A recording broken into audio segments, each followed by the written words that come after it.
Johnny Carson told Clint Eastwood to play the piano as a joke. "Come on, tough guy. Show us your soft side." He laughed. 3 minutes later, Johnny wasn't laughing. He was crying because what Clint played and why he played it broke everyone in that studio. It was February 18th, 1982, and Clint Eastwood was on The Tonight Show to promote his new film. At 51 years old, Clint was at the height of his career. The ultimate Hollywood tough guy known for playing characters who spoke little and showed even less emotion. Dirty Harry, the man with no name, hardened cowboys, and uncompromising cops. That was Clint's brand, and he'd built an empire on it. Johnny Carson loved having Clint on the show. The contrast was perfect. Johnny's quick wit and warmth against Clint's famously taciturn, almost shy demeanor. The audience always enjoyed watching Johnny try to get Clint to open up to crack that stoic facade. About 20 minutes into the interview, Johnny noticed something he'd never seen before. There was a piano on the set that night. Doc Severson's band had used it earlier for a musical number. It sat there on the side of the stage, and Johnny, always looking for ways to surprise his guests and his audience, got an idea.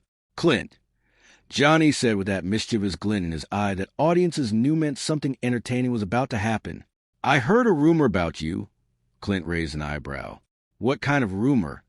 "I heard," Johnny said, building it up, "that you can play the piano." The audience chuckled. This was clearly a setup for a joke. Clint Eastwood, the man who squinted his way through gunfights and delivered justice with a .44 Magnum playing piano. It seemed absurd, like asking a grizzly bear to do ballet. Clint's expression didn't change. "Where'd you hear that?" "A little bird told me," Johnny said, grinning. "So, here's what I'm thinking. We've got a piano right here. How about you show us what you've got? Come on, tough guy. Show us your soft side." The audience laughed and applauded, fully expecting Clint to deflect with a joke or politely decline. This was late-night television gold, putting the tough guy on the spot, watching him squirm a little, all in good fun. But Clint didn't deflect. He didn't make a joke. He just looked at the piano for a long moment, his expression unreadable. Then he looked back at Johnny and said very quietly, "Okay." Johnny's smile faltered slightly. He hadn't actually expected Clint to agree. "Wait, really? You'll actually play?" "Yeah," Clint said, standing up. "I'll play." The audience cheered, still thinking this was all part of the entertainment. Maybe Clint would bang out chopsticks or do some kind of comedy bit. Johnny gestured toward the piano with a flourish, playing up the moment. "Ladies and gentlemen, Clint Eastwood is going to play piano for us." Clint walked across the stage to the piano. He moved slowly, deliberately, the way he moved in his films. When he reached the piano bench, he paused for just a moment, his hand resting on the closed lid. Then he lifted it, sat down, and positioned his hands over the keys. The audience's laughter and applause faded into an expectant hush. Johnny settled back in his chair, still smiling, waiting for whatever was about to happen. What happened next shocked everyone. Clint began to play. Not chopsticks, not heart and soul, not any kind of comedy. He played a piece that was achingly beautiful, a slow, melancholic melody that filled the studio with unexpected grace. His fingers moved across the keys with practiced confidence, not the fumbling of a hobbyist, but the touch of someone who'd spent years at the instrument. The piece was unfamiliar to most people watching, but its emotion was universal. It was the kind of music that reached into your chest and squeezed. There was longing in it and loss, and something that felt like memory made audible. The melody moved between major and minor keys, creating a tension that felt like the push and pull of a complicated relationship. It spoke of things left unsaid, of love expressed through action rather than words, of the quiet regret that comes from realizing too late how much someone meant to you. Johnny's smile disappeared completely. He leaned forward in his chair, watching Clint play, and his expression shifted from surprise to something deeper, recognition that this wasn't entertainment anymore. This was real. The studio audience sat in absolute silence. Some of them had tears forming before they even knew why. The camera operators, the crew members, Ed McMahon, standing off to the side. Everyone had stopped what they were doing to listen to Clint Eastwood play piano.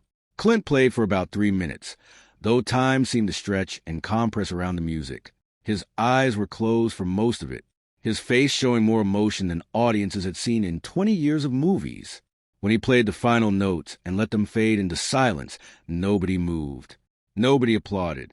The studio was frozen in a moment that felt almost sacred.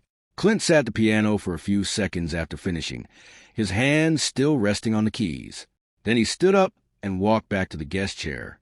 His movements were slower now, heavier, like the music had taken something out of him. Johnny cleared his throat. When he spoke, his voice was thick with emotion. "Clint, I don't even know what to say. That was beautiful. Where'd you learn to play like that?" Clint sat down and looked at his hands. When he spoke, his voice was even quieter than usual. "My father taught me." "Your father was a musician?" Johnny asked gently. "No," Clint said. "He worked in steel mills most of his life, but he played piano, self-taught. It was the only time I ever saw him really happy when he was playing. He taught me starting when I was 6 years old. That piece I just played, he wrote it, never gave it a name. He just called it the song." The audience was completely still. This wasn't the Clint Eastwood they knew from movies. This was someone else entirely. Someone vulnerable and real. "It's beautiful," Johnny said. "Why haven't we heard you play before? Why keep this hidden?" Clint was quiet for a long moment. His jaw tightened in that way it did in his films when his character was holding back emotion. "My father died last Tuesday," he finally said. The words hit the studio like a physical force. Several people in the audience gasped. Johnny's face fell completely. "I didn't tell anyone," Clint continued, his voice starting to crack. "We weren't close. Not in the way families are supposed to be close. He was a hard man, didn't show affection, didn't say the things fathers should say to their sons. But that piano, that was where he showed love. Every Sunday morning for years, he'd play for me. Sometimes he'd teach me songs. Sometimes he'd just play and let me watch. That was our relationship. That was how he told me he cared." Clint stopped, struggling to continue. Johnny had tears visibly forming in his eyes. "I haven't played in 30 years, Clint said. Not since I left home. I don't know why. Maybe it hurt too much. Maybe I was trying to be someone different. But when my father was dying last week, I went to see him. He couldn't talk anymore. The cancer had spread everywhere. But there was a piano in the hospital common room, and the nurses helped me with his bed close to it. I played that song for him. The one he wrote, the one he taught me when I was a kid." Clint's voice broke completely. He died 3 hours later. "And when you asked him to play tonight, Johnny, I thought maybe I owed it to him to let people hear his song one more time to show them that the hard, silent man who worked in steel mills his whole life could create something this beautiful." Johnny Carson, who'd been hosting television for 20 years, who'd interviewed thousands of people, who prided himself on keeping shows light and entertaining, completely broke down. Tears were streaming down his face. He didn't try to hide them, didn't make a joke to lighten the mood.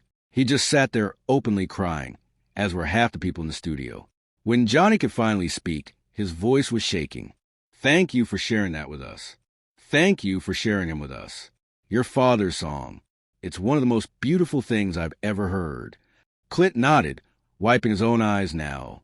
The tough guy from the movies was gone entirely, replaced by a son, grieving his complicated, distant, but deeply loved father. The show went to commercial. During the break, something remarkable happened. Johnny stood up, walked over to where Clint was sitting, and embraced him. Just held him while Clint cried into Johnny's shoulder. The cameras were off. The audience couldn't see, but the crew members who witnessed it said later that it was one of the most genuine moments they'd ever seen on that set. When the show came back from commercial, Johnny made a decision. "We had planned to do another segment," he told the audience. "But I think we need to leave things where they are. Sometimes you have a moment on television that's so real, so honest, that anything you add to it would just diminish it. This was one of those moments." His voice was still thick with emotion, and he made no attempt to hide it or to pivot back to his usual hosting persona. He turned to Clint. "If it's okay with you, I'd like to end tonight's show with your father's song still in everyone's minds. I think that would be a good way to honor him, to let that music be what people carry with them when they turn off their televisions tonight." Clint nodded. "I'd like that." Johnny closed out the show earlier than usual, something he almost never did. As the credits rolled, the audio team made the unusual decision to play silence instead of music, letting the memory of Clint's piano performance be the last thing viewers heard in their minds. The response was immediate and overwhelming. NBC received over 15,000 calls and letters in the days following that episode. People wanted to know where they could hear a recording of the song Clint had played. They wanted to understand how someone known for playing emotionally closed-off characters could produce something so vulnerable and beautiful. Music historians tried to identify the piece, searching through catalogs of lesser-known composers. Musicians wanted the sheet music so they could play it themselves, so they could capture that same aching beauty. But there was no recording. Clint's father had never written down. It existed only in Clint's memory and in the minds of everyone who'd heard it that night. The Tonight Show episode became legendary. It's been called the night Clint Eastwood made America cry, and the most unexpectedly emotional moment in late-night television history. The clip has been played in film schools as an example of authentic emotion versus performed emotion. It's been referenced in dozens of documentaries about Clint's life and career. But perhaps more significantly, it changed Clint himself. In interviews years later, he talked about that Tonight Show appearance as a turning point. "I'd spent my whole career playing men who didn't show emotion," he said, "men like my father in a way. And then Johnny asked me to play piano, and I couldn't hide anymore. I played my father's song, told his story, cried on national television. And you know what? The world didn't end. People didn't think less of me. If anything, they connected with me more deeply than they had with any character I'd ever played." Clint began choosing different kinds of roles after that. Characters with more emotional depth, men who were tough but also vulnerable. He directed films that explored themes of fatherhood and masculinity. Many critics have drawn a direct line from that Tonight Show appearance to the later phase of Clint's career. Johnny Carson rarely spoke about serious moments from his show, preferred to keep things light, even in retrospect. But in one of his final interviews before retiring, he was asked about the most memorable moment from his 3 decades of hosting The Tonight Show. Clint Eastwood playing his father's song, Johnny said without hesitation, "I was trying to be funny, try and put him on the spot. I thought we'd get a cute moment, maybe a laugh. Instead, I got a lesson in what it means to carry your father's love with you, even when that love was hard to see while he was alive. I cried on television that night. I'm not embarrassed by it. Sometimes the most important thing you can do is witness someone else's pain and let them know they're not alone in it." The piano from that Tonight Show set was later donated to a music school in Carmel, California, where Clint lived for many years. There's a small plaque on it that reads, "The instrument on which Clint Eastwood played his father's song." February 18, 1982. Some moments change everything. Clint never played the song publicly again. He said it was his father's, and that one performance for Johnny for America in a moment of raw grief was enough. It had served its purpose. But people who knew Clint said they'd sometimes hear piano music coming from his home in the evenings. Always the same melody, always played slowly with great care. A son remembering his father, a tough guy showing his soft side to memory of a hard man who loved him the only way he knew how. If this story of unexpected vulnerability and the complex love between fathers and sons moved you, make sure to subscribe and hit that notification bell. Share this video with someone who needs to be reminded that showing emotion isn't weakness. It's the bravest thing we can do. Have you ever had a moment where you honored someone's memory in an unexpected way? Let us know in the comments below. And don't forget to like this video for more untold stories about the human moments behind Hollywood's greatest legends.